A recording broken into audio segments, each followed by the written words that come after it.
다음 날 아침 수도다나는 전말을 타고 산에 올라 부왕이 산 정상에 지어놓은 웅장한 쉬바 신전으로 갔다. 왕의 우울은 밤사이 성난 결의로 변해 있었다. 신전 문 앞에는 황소 수레가 여러 대 서 있었다.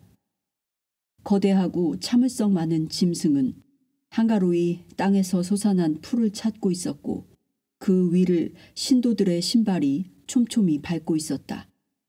수도다나는 말에서 내려 말이 황소들과 함께 풀을 뜯도록 두었다. 그는 본당 정원으로 갔다. 그곳은 분주하게 돌아다니는 신자들과 제의에 쓰이는 백단향 및 버터기름을 파는 상인들로 북적였다. 놀란 눈길들이 그의 발걸음을 뒤쫓았지만 수도다나는 제의에 신경 쓸 겨를이 없었다. 그가 수행원도 없이 홀로 이곳에 온 것은 내밀한 목적이 있어서였다. 창키를 궁으로 부르지 않고 직접 찾아온 것은 앉아서 그를 기다릴 수가 없을 만큼 조급했기 때문이다. 수도다나는 외진 곳에 있는 밀실로 불쑥 들어갔다. 그곳의 공기는 달콤한 냄새로 짙게 휘감겨 있었다. 사제 혼자서 루드라 관정의식, 즉 머리에 향유, 성수를 뿌리는 의식을 말한다. 루드라 관정의식을 집전하고 있었다. 그는 매끈매끈하고 높은 돌 위에 천천히 국자로 우유를 부었다. 우유는 강에서 옮겨온 고대의 돌 위에 희미한 푸른 자국을 남겼다. 어둠 속에서 수도다나는 눈을 가늘게 좁혀 떴다. 공기에 남아있는 향과 송진 때문에 눈이 쓰렸다. 창키! 사제는 공양을 멈추고 고함 소리가 나는 쪽으로 고개를 돌렸다. 왕의 눈은 이제 어둠과 짙은 향에 적응을 하여 제단에 있는 최고 바라문을 알아보았다. 아마도 셋째나 넷째 부인과 결혼하는 부유한 신도가 이 의식에 상당한 돈을 지불한 모양이었다. 왕에게 눈길을 한번 준 창키는 다시 돌아섰다. 아직 의식이 끝나지 않았습니다. 왕은 다가가서는 창키의 손에 들린 국자를 빼앗았다. 이젠 끝났다. 창키는 제단을 향해 절을 하곤 왕을 인도하여 맨발로 돌바닥 위를 말없이 밟고 갔다. 그는 바라문 계급의 특권을 이용하여 왕족에게 도전할 수 있는 사람이었다. 사제들이 기거하는 내실을 향해 가슴을 드러내고 자갈이 깔린 회랑을 걸어가는 창키는 걸음 사이에 드러나는 살과 지방층에도 불구하고 당당한 체구를 가진 사람이었다. 자신의 방에 들어간 바라문은 의도적으로 왕이 앉을 때까지 기다리지 않고 먼저 가죽 의자에 자신의 거구를 내려놓았다. 수도다나는 그런 모욕을 상관하지 않았다. 당신이 신과 대화를 한다면 내가 왜 왔는지도 이미 알고 있겠지? 수도다나가 말했다. 저는 신이 모든 방식을 다 동원하여 폐하를 만족시키려 함을 알고 있습니다. 창키는 화난 왕을 가라앉히려 아첨에 미소를 지었다. 나는 내 아들이 세상을 다스리길 원한다. 수도다나는 조금의 주저함도 없이 말했다. 그것이 가능하겠나?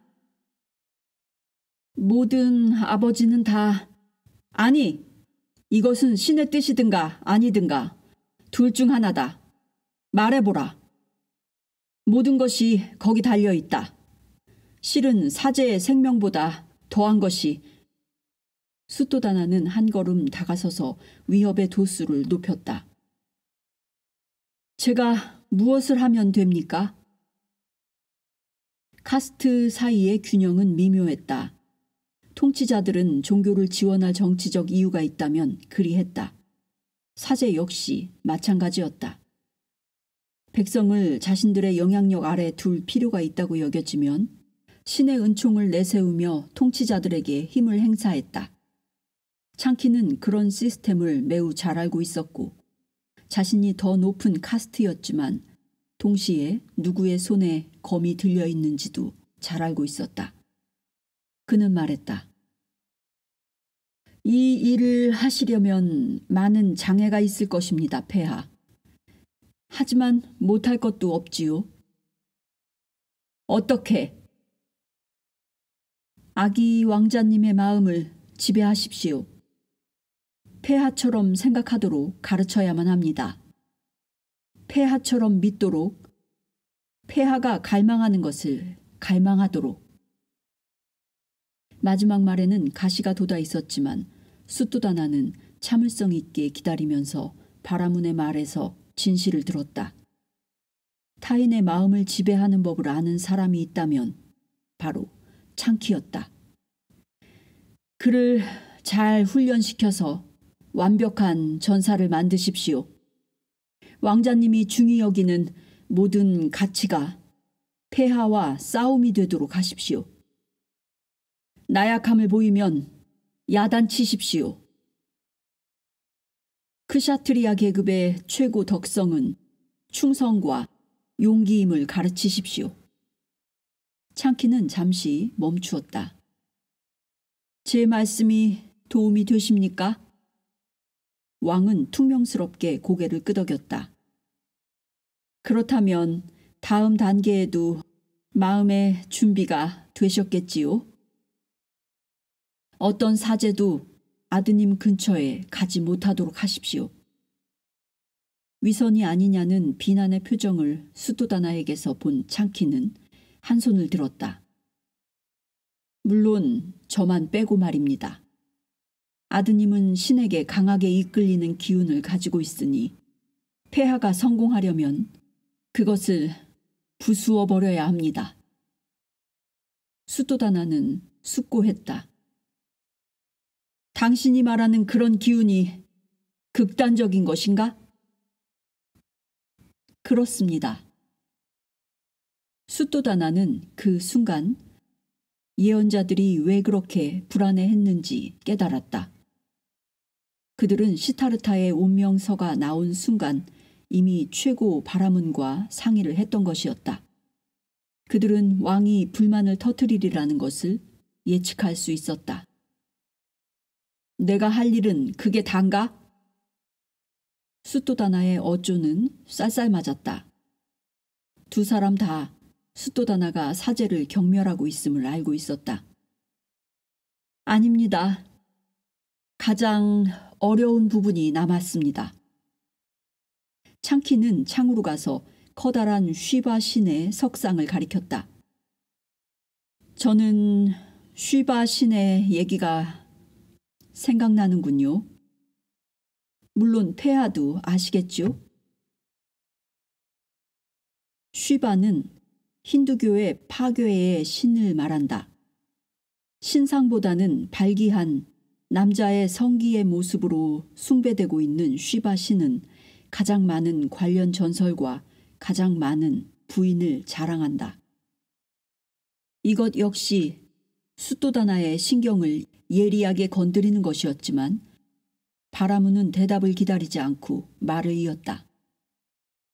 현자들이 숲에 명상을 하려 모였고 쉬바 씨는 그들에게 가르침을 받고 싶었지요. 하지만 장난기가 발동한 신은 그 자리에 여성을 데려갔어요. 이것은 시험이었죠. 그 여성은 실은 비시누 신이 변신을 한 것이었습니다. 비시누는 힌두교에서 보호, 섭리의 신을 뜻하며 뜻은 충만한 자, 우주의 유지를 관장하는 신으로 브라흐마, 쉬바와 함께 힌두교의 3대 신을 말한다. 악을 제거하고 정의를 회복하기 위해 여러 가지 형태로 지상에 나타난다. 비시누는 일반적으로 검푸른 피부에 왕과 같은 옷을 걸친 젊은 남자로 묘사되고 있다. 네 손에 소라고동, 원반, 곤봉, 연꽃을 들고 있다. 태양의 새 가루다를 타고 다닌다. 하지만 현자들은 매우 분노한 나머지 그런 사실이 보이지 않았지요. 그들은 이 모독적인 침입자를 죽이겠다고 맹세했고 그래서 성스러운 모닥불에서 거대한 호랑이를 만들어냈습니다. 짐승은 쉬바신에게 달려들었지만 그는 손톱 하나로 호랑이 가죽을 벗겨서는 어깨에 둘렀죠. 그런 다음 현자들에게 명상용 망토를 제공해준 호위에 감사를 표했죠. 이런 뻔뻔함에 현자들의 분노는 배가했어요. 성스러운 모닥불이 그들의 분노를 흡수하여 두 번째 괴물이 튀어나왔는데 이번에는 거대한 뱀이었습니다. 하지만 쉬바시는 그 뱀을 손으로 목 졸라 죽이고는 늘어진 뱀을 목에 걸었죠. 그리고 현자들에게 목걸이를 주어 고맙다고 했습니다. 이때 현자들은 너무나 분노하여 모닥불에서 세 번째 괴물이 튀어 그만하라! 수또다나의 인내심이 한계에 도달했다. 쉬바신이 무엇을 가르쳤는지는 이미 다 알고 있다. 그는 파괴의 신이고 절대적 힘으로 우주를 다스린다. 내가 해야 하는 일이 너무 어렵다고 생각한다면 우화는 그만두고 그저 사실만을 말하라. 아드님을 가두어 두십시오. 이 말은 단단한 바위처럼 수또다나의 가슴을 쳤다. 창키는 왕의 실망을 알아채고는 서둘러 말을 이었다. 아드님의 운명서는 폐하께 완전히 공개되지 않았어요. 아드님의 혼은 거의 통제 불가능할 정도로 영적 성향을 가지고 있어서 그나마도 이 방법이 통할 유일한 희망은 나이가 어릴 때뿐입니다. 시타르타를 위대한 왕으로 만들기 위해서는 절대로 왕궁의 성벽을 넘어가게 해선 안 됩니다. 최고 바라문은 말했다. 이곳이 낙원임을 그가 믿어야 합니다. 일단 인간사의 고통을 보게 되면 아드님은 다시는 폐하의 명령을 복종하지 않을 겁니다. 영원히 그를 잃어버리는 겁니다. 수또다나는 어안이 벙벙해졌다. 아들을 왕궁 벽 안에 가두어두는 잔인한 짓 외에도 이 세상과 그 세상 안의 인간에 대해 완전히 거짓 그림을 그려야 하는 것이었다. 고통을 시사하는 모든 것은 아들의 눈에 띄지 않게 숨겨야 한다. 일생을 세상에 고통을 가하면서 살아온 한 남자는 도대체 어디서부터 시작해야 한단 말인가? 그런 일을 얼마 동안이나 해야 하는가? 32년간입니다. 다른 방법은 없는가? 수도다나는 마치 사형 선고를 숙고하는 사람처럼 극히 신중했다. 한마디 말도 없이 창키는 절을 했다. 공모자를 만들었다는 생각에 왕은 심히 불쾌해졌다. 이날 이후로 자신을 움직일 힘을 가진 사람이 생긴 것이다. 그는 마음속에서 소용돌이치는 분노와 무기력감에 숨이 막힐 것 같았다. 자신도 모르게 오른팔이 움직였고 다음 순간 왕은 검의 날을 바닥에 쓰러진 바라문에게 겨누고 있었다. 오늘 무언가를 이루었다고 생각하는가? 그렇다면 쉬바신의 나머지 이야기를 잊지 마라. 성스러운 모닥불에서 세 번째 괴물이 튀어나왔고 섬뜩한 난쟁이였어. 쉬바는 그 난쟁이를 와락 움켜잡아서는 녀석의 목을 발로 밟아 으깨버렸지. 그 난쟁이가 누구였나? 무지입니다. 창키는 숨이 막혀 겨우 그 말만을 내뱉었다. 그렇다면 나의 무지를 먹잇감으로 삼을 생각은 말라. 나는 당신이 생각하는 것보다 훨씬 더 많이 알고 있다. 왕은 사제를 누르고 있던 발을 풀었다. 수토다나의 본래 성미가 튀어나왔던 것이다. 그 성미는 다만 아들을 세상의 지배자로 만들겠다는 욕망, 비록 하루밖에 안 된 욕망이지만 점점 더 그의 오장을 사로잡는 그 욕망으로만 진정될 수 있었다. 수토다나는 떠나기 전에 한마디 부언을 했다. 이 계획이 혹여 실패하면 내가 당신에게 어찌할지 볼 수 있는 날까지만 살아있으라.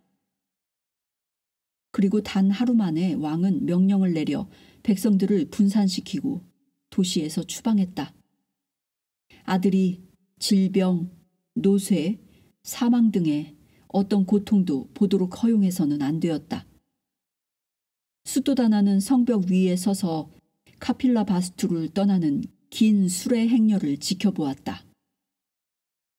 이미 폭우가 쏟아져 농작물과 가옥이 떠내려갔다. 이 난리를 견디고 살아남을 확률이 가장 낮은 사람들은 노인과 병자들일 것이다. 문둥병자들은 얼굴을 가리기 위해 더러운 누더기로 몸을 감고 허리를 숙였다. 걸을 수 없는 불구자들은 군에서 지원한 보급품 수레에 무더기로 던져넣고 병사들이 먼 벽지로 가서 버리고 올 것이었다. 가족 없이 혼자서 살아남은 고령자들은 별개의 군용 수레에 실어다 버릴 것이었다. 그들이 들은 말은 더 나은 곳에 집을 지어 간다는 것이었는데 이는 하루거리의 숲에 그들을 유기한다는 사실을 암시하는 잔인한 수법이었다. 오직 귀족들만이 이주를 면제받았지만 그것도 엄격한 조건 하에서였다. 예언자 등의 존경의 대상들은 시타르타의 눈에 절대 뜨이지 않겠다고 선서를 했고 위반할 경우 추방을 감수했다. 아직 늙지 않은 사람들은 집에 남았지만 만약 병이 들거나 늙는 경우 가택연금 상태로 살 것이었다.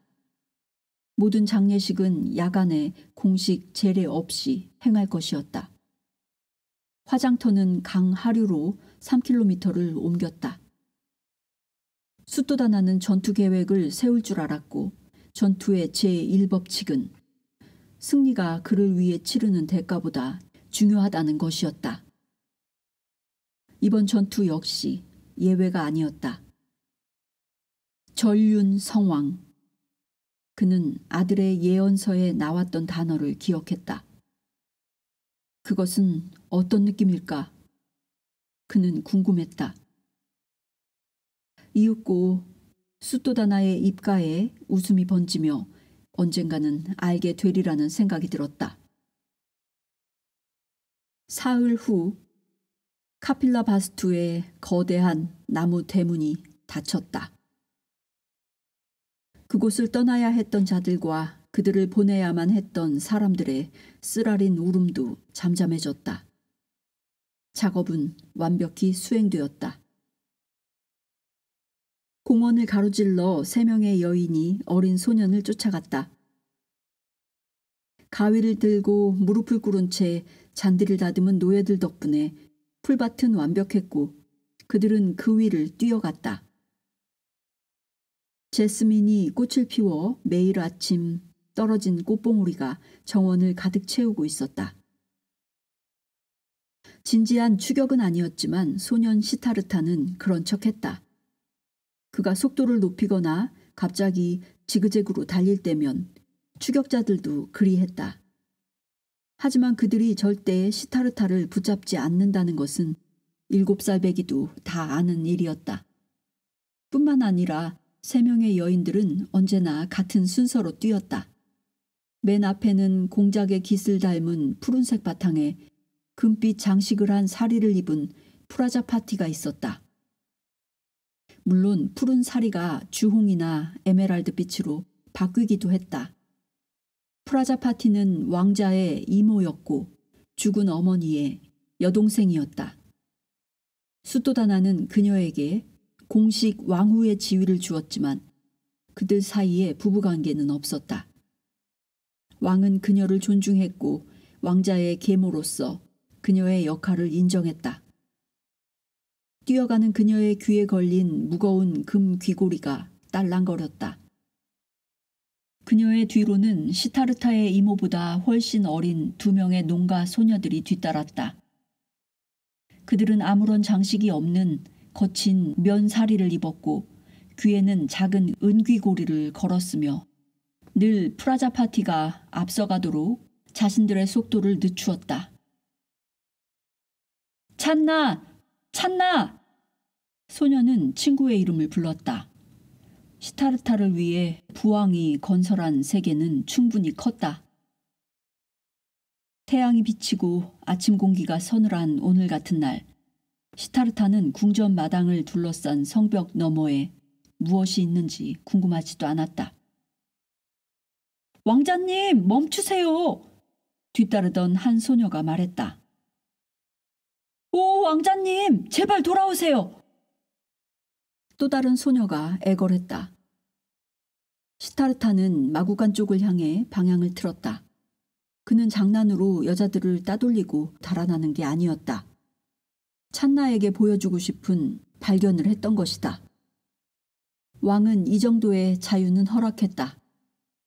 어쨌든 소년에게 마구간은 궁전보다는 나은 장소였고 그가 그 입구에 들어서면 시타르타를 따르던 이모와 소녀들은 언제나 걸음을 멈추었다.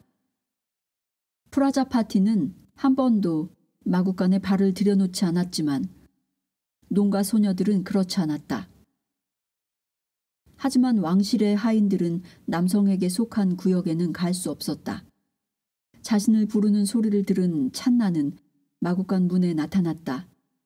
그는 뜀뛰기를 하면서 주먹을 흔들며 시타르타를 부추겼다. 만약 시타르타를 뒤쫓는 사람이 찬나였다면 쉽사리 따라잡았을 것이었다. 비록 시타르타와 같은 주에 태어났지만 찬나는 키가 더 컸고 더 강했다. 시타르타는 안으로 뛰어들어갔다. 나를 숨겨줘! 그가 외쳤다. 그는 누구한테라도 숨을 필요가 없었다. 쫓기놀이의 규칙은 모든 이가 다 잘 알고 있었다. 하지만 찬나는 시타르타의 팔을 잡고 그를 안으로 잡아 끌었다. 마치 동료 병사를 무장한 요새 안으로 안전하게 이끌듯이.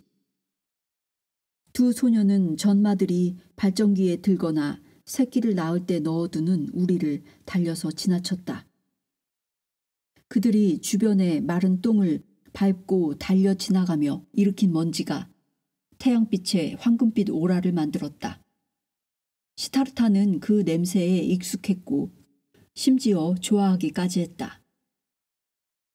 암말 가까이 다가가려고 날뛰며 흥흥대는 종마에겐 눈길도 주지 않았다. 여기야! 찬나는 먹이창고로 가는 길로 앞섰다. 신선한 풀냄새에 섞여 밑에 깔린 시큼한 썩은 건초 냄새가 났다. 이곳은 눈에 띄지 않고 건초더미 깊숙이 숨을 수 있기 때문에 그들이 좋아하는 피난처였다. 시타르타는 건초더미 위에 앉아서 바지 주머니에 손을 넣었다. 그는 아주 작은 생물을 하나 꺼냈다. 찬나의 얼굴에 실망의 빛이 돌았다. 그냥 개미잖아. 그는 실망해서 말했다. 아니야, 잘 살펴봐. 먹이 창고는 어두웠지만 이제 찬나는 마구간 주변에서 흔히 보는 커다란 검은 병정개미가 먹잇감인 죽은 흰개미를 두 발로 꼭 잡고 있는 것을 보았다. 새로 부화하여 빳빳한 얇은 날개를 아직 달고 있는 흰개미는 병정개미의 2배 크기였다. 그건 어디서 주웠어? 여전히 시큰둥한 찬나가 물었다. 하지만 시타르타가 신이 났다는 것은 알 수 있었다. 수성에서.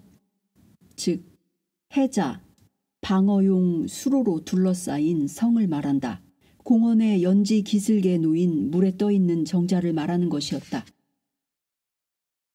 나는 그 싸움을 처음부터 끝까지 지켜보았어. 사건은 이날 아침 시타르타가 궁성을 떠나 아무 데서도 보이지 않는다는 것을 프라자파티가 알아차리게 되었을 때 일어났다. 그는 정자 옆 땅에 앉아서는 주의 깊게 흙을 지켜보고 있었다. 한 줄의 검은 병정개미가 작은 흰개미집 입구에서 보초 흰개미들과 격돌하고 있었다. 하지만 공격개미들이 보초들을 이겼고 시타르타는 그중 하나가 먹이를 운반하는 것을 지켜보고 있었다. 프라자파티는 몇 걸음 떨어져 서 있었다. 누가 이기고 있니? 그녀가 물었다. 그것은 중요하지 않아요. 이것은 다른 문제예요. 그가 부르자 그녀는 가까이 다가갔다. 프라자파티는 죽은 왕후를 대신해서 왕자를 키웠지만 아기가 엄마라고 부르기 시작하자 신중하게 이모라고 부르라고 했다. 비록 왕자가 어렸지만 그녀는 시타르타에게 심한 꾸지람이나 주제넘은 행동을 삼가는 분별력을 가지고 있었다. 시타르타는 죽은 흰개미를 집게발로 잡고 가는 병정개미를 뚫어지게 보고 있었다. 개미는 앞에 커다란 자갈 장애물을 만났다. 그 장애물은 개미의 5배 크기였고 게다가 개미는 자기 몸집의 2배나 되는 짐을 나르고 있었다. 잠시 개미는 멈추는가 했더니 자갈 위로 오르기 시작했다. 심히 가파른 경사에 개미는 도로 떨어졌지만 그렇다 해서 물러나진 않았다. 개미는 다시 올라갔다 또 떨어졌고 3번째로 올라갔다. 참 바보 같다. 그냥 돌아가면 될 텐데. 프라자파티가 말했다. 시타르타는 머리를 흔들었다. 강한 자는 돌아가지 않아요. 개미가 그렇게 강하니? 소녀는 이모의 장난스러운 어조를 무시했다. 그는 자신이 강하다고 생각해요. 그게 중요한 거죠. 내가 개미를 밟을 수도 있는데 그때 개미는 얼마나 강한 것일까? 그 순간 소녀는 매우 놀라운 말을 했다. 신도 아버지를 밟을 수 있지만 아버지는 여전히 당신이 강하다고 생각하시잖아요. 프라자파티는 당혹스러웠다. 그것은 같은 문제가 아니지. 어째서요? 시타르타는 커다란 갈색 눈으로 그녀를 바라보았다. 그 눈은 아기 때보다 2배는 커진 것 같았다. 하지만 이모가 무어라 답하기도 전에 그는 개미에게로 관심을 돌리고는 손바닥에 개미를 올려놓았다. 그의 모든 관심은 개미에 쏠려 있었다. 어린아이들이 흔히 자신의 전부를 주듯이 그렇게 놀랍게 말이다. 내가 내 자신이 강하다고 생각하면 그것만이 중요한 거예요. 실은 어떤 존재도 강하지 않거든요. 프라자파티는 할 말을 잃었고 소녀는 말을 계속했다. 저는 어제 그것을 생각해 보았어요. 물가에 토끼 한 마리가 있었죠. 커다란 풀 사이에서 풀을 뜯고 있었어요. 풀이 하도 커서 토끼는 뒷발로 서야만 했어요. 그때 저는 어떤 인간도 자신의 머리보다 높이 달린 대나무를 먹을 수는 없다는 것을 생각했어요. 그러니 토끼가 가장 강한 사람보다 더 강한 거예요. 소년의 눈길이 다시 위로 향했다. 개미는 그의 세계 안에서 강해요.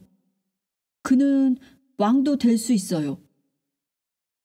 너는 참으로 이상한 아이구나. 프라자파티는 생각했다. 하지만 그런 생각을 시타르타에게는 감추면서 그녀는 말했다. 나는 한 번도 그런 생각을 해보질 못했구나. 만족한 웃음을 짓던 소녀는 두 농가 소녀들이 길을 걸어오는 것을 보고는 수확물을 주머니에 찔러놓고 달아나기 시작한 것이다. 너는 어떻게 생각해? 이제 찬나에게 모든 이야기를 한 후 그는 물었다.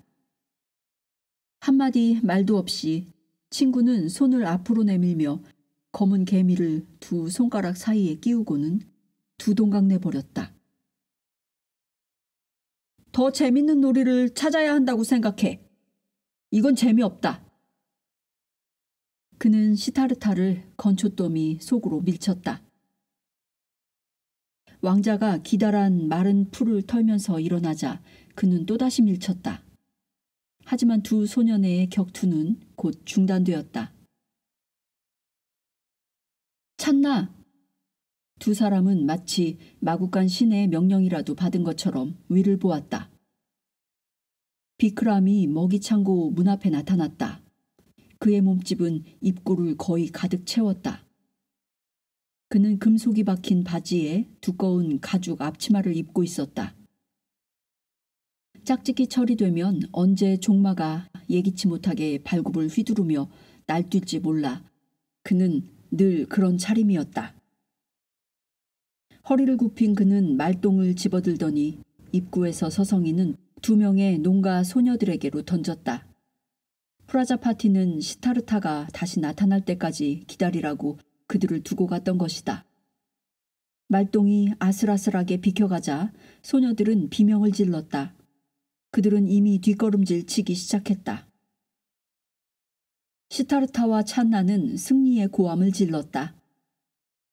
비크람은 웃지 않았다.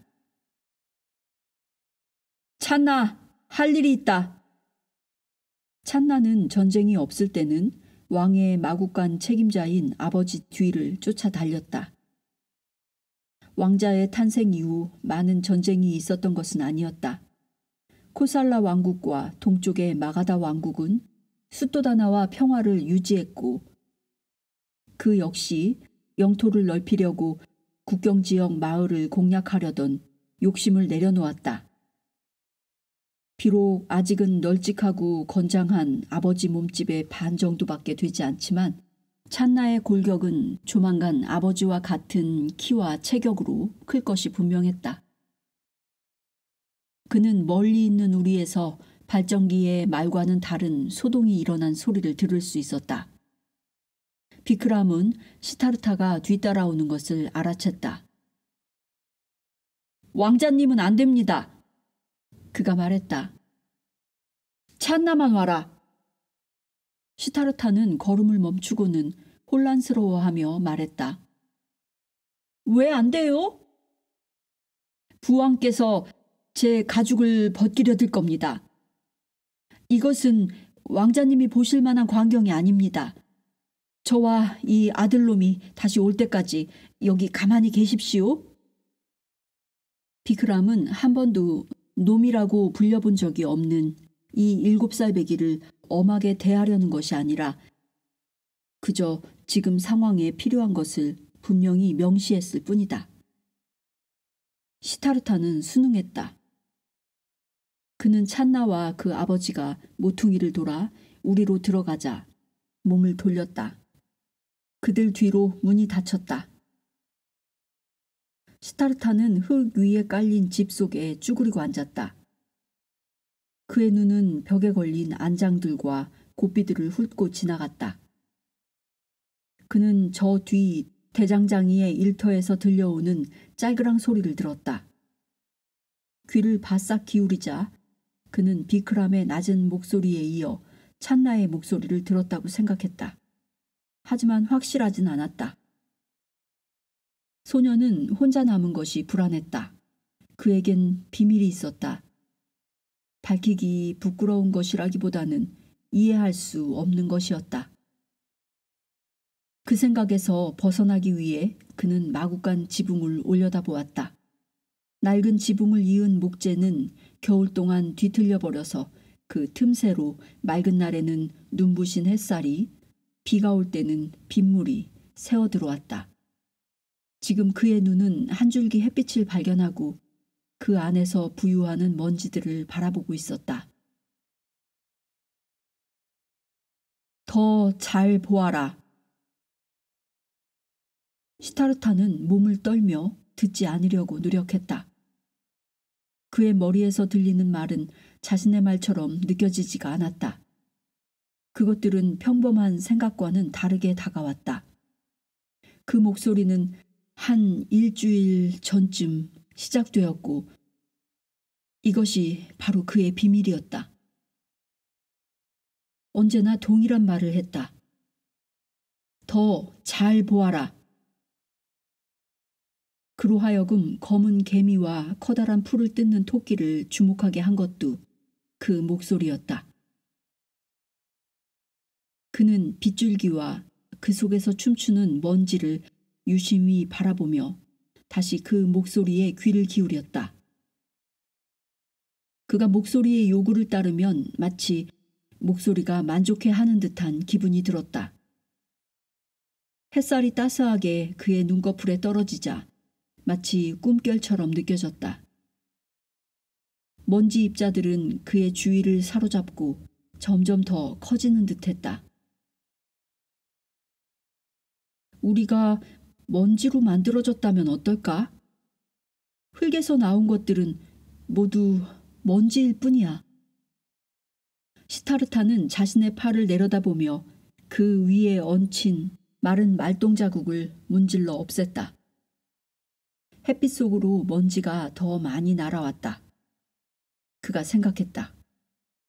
나는 단지 먼지일 뿐이다. 갑자기 그는 벌떡 일어나 달리기 시작했다. 다만 먼지일 뿐. 그 목소리는 그를 향하더니 갑자기 거친 조롱조로 변했다. 시타르타는 더 이상 그 목소리를 듣고 싶지 않았다. 소년이 할 수 있는 일이라고는 울지 않는 것뿐이었다. 그는 찬나가 사라진 우리를 향해 달렸다. 그는 문 앞에서 잠시 멈추었다. 이렇게 약하고 흔들린 모습을 찬나에게 보이고 싶진 않았기 때문이다. 그의 위쪽으로 그늘진 석가래 위에 보이지 않는 형상이 하나 앉아 있었다. 진정하려 애쓰는 소년을 두 개의 눈이 지켜보고 있었고 그는 소년이 다음에 어떤 행동을 할지 계산하고 있었다. 시타르타는 문을 밀었지만 문은 안에서 잠겨 있었다. 반대편에서는 비크람의 목소리가 날카로웠다. 잘 잡고 있으랬잖아. 시타르타는 고통에 찬 말의 신음소리와 발굽이 땅을 차는 소리를 들었다. 그는 갈라진 문틈으로 안을 들여다보았다. 늙고 병든 앞말이 옆으로 누워서 몸을 떨며 신음하고 있었다. 한쪽 편에 웅크리고 앉은 찬나는 앞말의 머리를 붙들고 있으려고 온 힘을 다하고 있었다. 반대편에서 비크람은 말의 뒷다리를 밧줄로 한 대 묶고 있었다. 이미 묶인 앞다리는 무기력하게 땅을 차고 있었다. 비크람이 일어섰다. 시타르타는 그의 얼굴에 깔린 어둠과 찬나의 얼굴에 실린 두려움을 보았다. 괜찮을 거야. 소년이 앞말의 귀에 속삭였다. 말의 두 귀는 마치 근처에서 그를 잡아먹기 위해 기다리고 있는 포식자의 말을 들은 것처럼 실룩거렸다. 눈망울은 공포에 휘번덕거렸고 말은 이제 다가올 운명을 알아차린 것 같았다. 힘내! 비크람이 말했다. 왕자가 왜 여기 오면 안 되는지 너는 알고 있지? 몰라요. 아버지는 어깨를 으쓱했다. 알 필요도 없지. 하지만 명심해. 그는 여기 올 수 없다는 것을. 알았어? 찬나는 고개를 끄덕였다. 오늘 밤 모두가 잠이 들면 우리는 말을 성문 밖으로 옮겨다가 땅에 묻을 거야. 왕자는 말이 죽었다는 것을 알 필요가 전혀 없다. 찬나는 다시 한번 끄덕였다. 시타르타 위에 보이지 않는 형상은 바로 악마, 마라였다. 그는 아래를 내려다보며 다음 행동을 생각하고 있었다. 그는 다시 함께할 날을 쭉 기다려왔고 단지 최근에서야 소년 가까이 갈 수 있었다. 그의 머릿속에 목소리를 들려주고 그림을 그려줄 수 있을 만큼 가까이. 마라는 어쩌면 소년이 위를 올려다볼 수 있겠다 싶어 손뼉을 쳐봤지만 시타르타의 눈은 우리 안의 광경에 못 박혀 있었다. 비크람은 무거운 도끼를 들더니 마치 곤봉처럼 날의 무딘 쪽을 바깥으로 향하게 잡았다. 그는 천천히 암말의 머리 쪽으로 걸어갔다. 고개 돌려. 찬나는 시키는 대로 했고 그의 아버지는 도끼를 높이 치켜들었다. 걷어올린 팔에는 늠름한 근육이 힘을 받아 도드라졌다. 곁눈으로 찬나는 아버지가 도끼를 내려치는 것을 보았다. 쿵 소리와 함께 뼈 부서지는 소리가 들렸다. 하지만 그 직전에 본능적으로 자신의 운명을 느낀 것처럼 암말이 비명을 질렀다. 시타르타는 달리면서 그 소리를 들었다. 심장을 찌르는 처절한 비명이 우리 안의 다른 말들마저 떨게 했다. 내려치는 것을 보진 않았지만 그는 이미 공포에 질려 있었다. 마지막 순간 그 끔찍한 장면을 보지 않도록 그를 끌어당긴 것은 나약함 아니면 본능이었을까? 겁에 질린 소녀는 가능한 한 마구간에서 가장 먼 곳으로 달아났다. 프라자 파티의 두 하녀들이 그를 보고 뒤를 쫓았다. 마라는 때가 무르익었다고 판단했다. 그는 순식간에 시타르타의 옆에 서더니 그와 보조를 맞추어 팔과 무릎을 움직이며 나란히 뛰었다. 그래. 악마는 전율했다. 좋았어. 네가 달리는 것을 보자고. 시타르타는 머리를 돌렸다. 그의 눈이 더 커졌다. 그것은 단지 순간적인 공포의 눈길이었지만 마라는 그가 자신을 보았음을 확신했다. 그것은 최초의 순간이었고 대단한 일이었다. 끔찍한 광경에서 눈길을 돌리며 시타르타는 앞에 놓인 궁전에 집중했다. 건물은 거대하고 장식이 많았으며 지금까지 어린 왕자가 만났던 사람들의 평에 의하면 매우 아름다웠다. 그는 조금도 속도를 늦추지 않고 아치형의 복도를 달렸다. 그는 아래층으로 달려 이윽고 부왕 침실의 닫힌 문 앞에 다다랐다. 아무도 그를 따라오지 않았다. 서서히 그의 숨결은 가슴속에서 타는 것을 멈추었다. 안에서 웅성거리는 목소리를 듣고는 시타르타는 조심스럽게 손잡이를 돌렸다. 문은 잠겨있지 않았다. 그는 민첩하게 문을 잡아당겨 열고는 안을 들여다보았다. 부왕의 내실은 거대하고 장식이 많았다. 최상의 실크와 황금이 방의 휘장과 가구에 사용되었다. 윤기나는 바닥은 촛불에 반짝였고 아버지의 침대 옆에 여러 명의 남자들이 바삐 움직이고 있었다. 어서들 해라. 왕이 투덜댔다. 너희들이 나를 죽음에 더 가까이 몰아넣으려고 여기 왔다면 걱정 마라. 이미 시간이 그 일을 맡아 하고 있으니. 시타르타는 뒤로 물러섰다. 그는 아버지가 아프리라는 것을 전혀 짐작하지 못했고 이 남자들이 의사라는 것도 거의 알아차리지 못했다. 지금까지 그들은 시타르타의 앞에 거의 나타난 적이 없었고 오더라도 동이 트기 전에 왔다. 왕은 간호가 필요할 때 아들이 깨어있는 것을 원치 않았다. 하지만 시타르타는 희미하게 기억할 수 있었다. 그가 지금 목격하는 것처럼 찌르고 쑤시던 광경이 마치 고열에 들뜰 때처럼 희미하게 떠올랐다. 의사들 중 하나가 뚜껑이 달린 커다란 나무 양동이를 들고 있는 다른 이에게 손짓을 했다. 두 번째 의사는 뚜껑을 열고 안에서 크고 퉁퉁한 거머리를 꺼냈다. 누우십시오, 폐하. 이번이 마지막입니다. 약속드립니다. 수석 의사는 온화한 손을 가진 뚱뚱한 사람이었다. 그의 이름이 간딕이었던 것을 시타르타는 기억해냈다. 간딕은 거머리를 잡더니 아버지의 가슴에 놓았다. 아버지의 가슴 위에는 이미 6마리의 거머리가 피를 빨고 있었고 이 광경을 목격한 시타르타가 할 수 있는 일은 그저 조용히 있는 것이었다.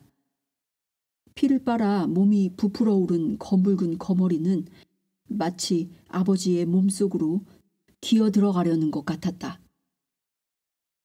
역겹다. 왕이 쏘아붙였다. 너희들과 너희들의 그 의술이라는 것.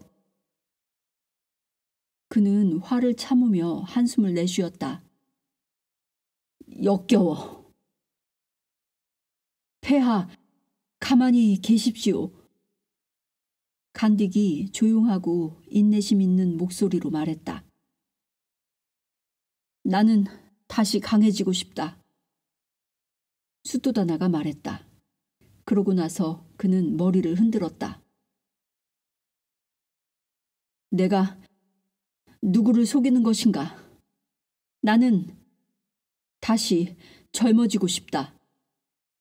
얼굴 주변에 깃털처럼 흰머리가 난 왕은 베개를 베고 누운 채 느리게 흐르는 시간으로부터 다른 곳으로 관심을 돌리기 위해 애꿎은 의술에 욕설을 퍼부었다. 이 치료 후에는 강해지실 겁니다. 꿈틀거리는 거머리 한 마리를 엄지와 검지 사이에 잡은 간딕이 약속했다. 하지만 사실 그 자신도 확신할 수는 없는 약속이었다.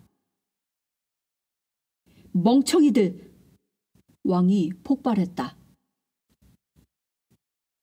이 아첨꾼들! 차라리 내가 직접 피를 빠는 것이 더 낫겠다. 그는 거머리를 노려보더니 이 빌어먹을 치료라는 것을 때려치우게 할까 잠시 마음속으로 싸우다가 다시 뒤로 기대고는 눈을 감았다. 더 이상 볼 생각을 않고 말했다. 어서 해치워라. 간딕은 조심스럽게 왕의 가슴에 마지막 거머리를 올려놓았다. 시타르타의 눈은 이 광경에 못 박혔지만 마음은 그가 이해할 수 없는 어떤 것에 고정되었으니 바로 그의 아버지가 두려움을 보였다는 것이다. 이 생각은 그의 몸에 전율을 일으켰다. 마치 그가 산기슭에 서 있는데 갑자기 발밑에서 산이 떠내려가는 것 같은 느낌이었다. 시타르타는 뒷걸음질치며 소리 없이 문을 닫았다. 몸을 돌렸을 때 그는 복도에 있던 다른 소년과 부딪힐 뻔했다. 너는 누구냐? 스파이냐? 낯선 소년이 비웃는 듯한 목소리로 말했다. 그는 한 뼘쯤 아래에 있는 시타르타의 눈을 빤히 내려다보았다. 시타르타는 스파이라는 말에 펄쩍 뛰었다. 아니야! 그는 더듬었다. 나는 절대 스파이가 아니야. 낯선 소년의 눈이 더욱 가늘어졌다. 시타르타는 수치심에 얼굴이 붉어졌다. 순간 그는 아무런 말도 듣지 못했지만 중요한 사람이 그의 삶에 등장했음을 깨달았다.